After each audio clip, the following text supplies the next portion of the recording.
really angry that people have to suffer with cancer because it's so preventable. Cancer historically was a disease of aging.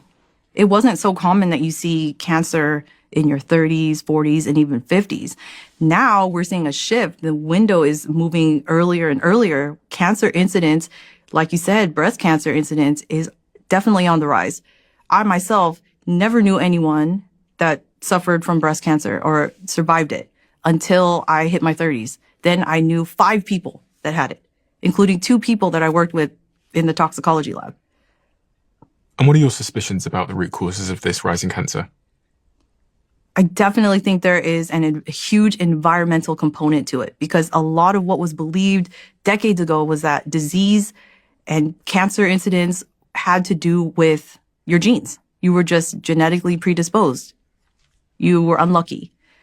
But in actuality, what we're seeing now is that the environment plays such a massive role in whether or not you actually have cancer. So just because you have the predisposition to developing breast cancer, such as the BRCA gene, doesn't mean you'll get it.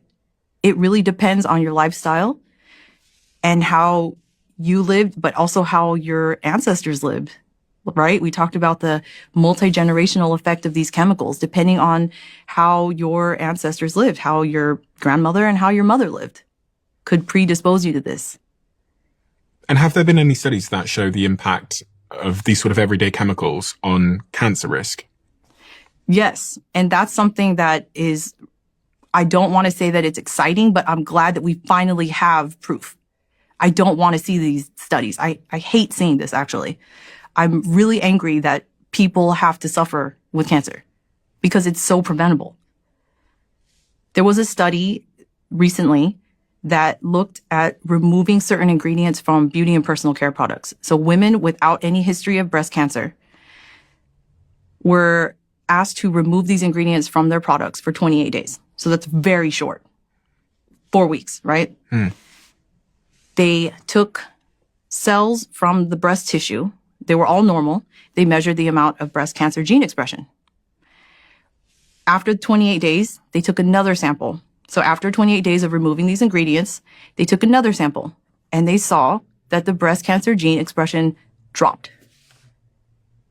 And the only thing that they were asked to change about their lifestyle was to remove these ingredients from their beauty and personal care products. And which products were they told to remove, and what ingredients were those? It was skincare, deodorant, shampoo, things that most people are using. And the ingredients were phthalates, which can often be found in fragrance.